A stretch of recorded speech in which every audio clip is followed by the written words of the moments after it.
This moka pot from Bialetti is slightly different than the classic Moka Express. It's designed with a unique silicone valve placed on top of the chimney, with the purpose of regulating the pressure of the water as it passes the coffee grounds, and to create a crema on top of the coffee. Now, how does this valve work? After the coffee is brewed and goes through the filter, come on top of the chimney and find a bit of resistance, because the valve. This builds up some pressure, and as soon as enough pressure is built, the valve activates and the coffee passes through a small channel where the pressure emulsifies the oils with the liquid, creating this crema. I have to tell you that this crema is not like an espresso crema, but we will see this later in the video. Now, how to make the coffee with the Brikka. Making coffee with this moka pot is not different from when you make the coffee with the classic Moka Express. First, let's prepare the coffee in the basket. Okay, we take the basket and we place it on something to make it steady. I usually use the upper chamber or a coffee dose jar. I always use a scale to weigh the coffee and also the water, so I am accurate with the brewing ratio. And this is very important to achieve consistency. Then I start to place the coffee inside the basket with the help of a teaspoon.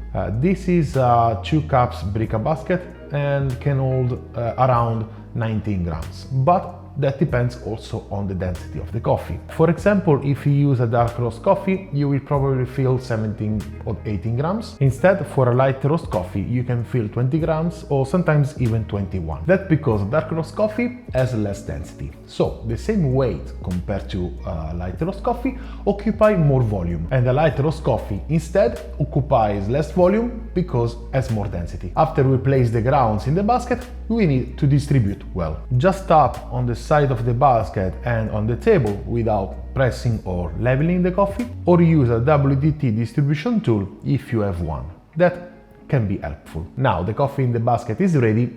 Let's prepare the water. Place the boiler on a scale and let's start to pour the water inside.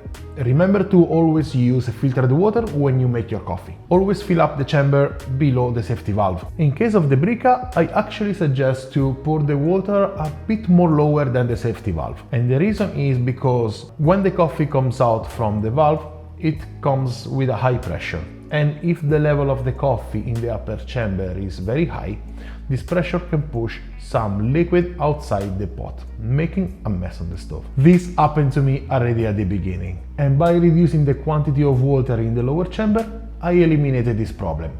And I usually suggest to put 140 grams. The temperature of the water you pour inside the lower chamber, it depends on the roasting level of the coffee you're using. With dark roast coffee, I suggest to put room temperature water, and with the light roast I suggest to put high temperature of water.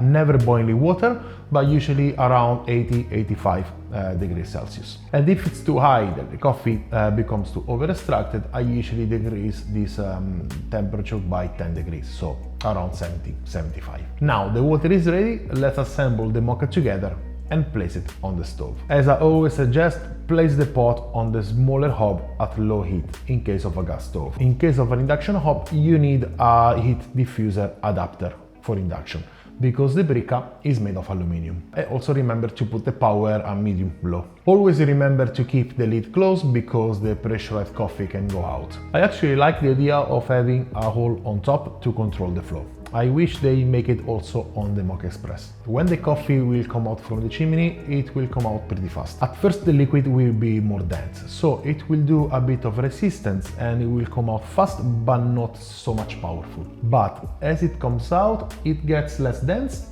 and so you will see the coffee coming out faster and with more pressure. Okay, now the coffee is coming out. As you can see, it's pretty steady, and as soon as the flow starts to be more powerful, remove the pot from the stove, because the Brikka will have enough pressure to complete the extraction without the help of the heat. As soon as the coffee finishes to come out, give it a nice stir to mix very well the beverage, and then pour it in the cups. I have already told you that this crema is not like a proper espresso crema because it's made in a different way. This is a post-extraction crema. It means that the emulsion is created after the coffee has been extracted. In the espresso, the crema is created during the extraction, where the emulsion is more steady because of the CO2, the proteins together, of course, with the oils and the coffee solids. Also in the espresso machine we have a higher pressure. Unfortunately, the crema made with Brikka is not stable and disappears very fast. As soon as you stir the coffee or you pour in the cup, you notice that we will have a thin layer that will disappear in seconds. Also, the quantity of crema is determined by the freshness of the coffee. Using a fresh roasted coffee can create more crema than when you use a old coffee, but still not enough to satisfy me. So if the reason you want to buy a Brikka is because it makes the crema, I have to tell you that you could be disappointed. Another thing about the valve is that it can give a bit more consistency in extraction, meaning that it standardizes the flow, so it can help you to achieve a bit more consistency. At the same time, it's very hard or maybe impossible to control this flow. And that is something that I like to do when I brew with Moka pot, because there is no way to stop or reduce the pressure in a short time. One last thing that is very important about Brikka is the maintenance. This Moka pot needs more care because the valve can clog up easily. When we brew coffee, oils and fine particles can block the system, so we can end up with a reduced flow or even block the valve. So I suggest you disassemble it and soak it in water and vinegar or even wash it.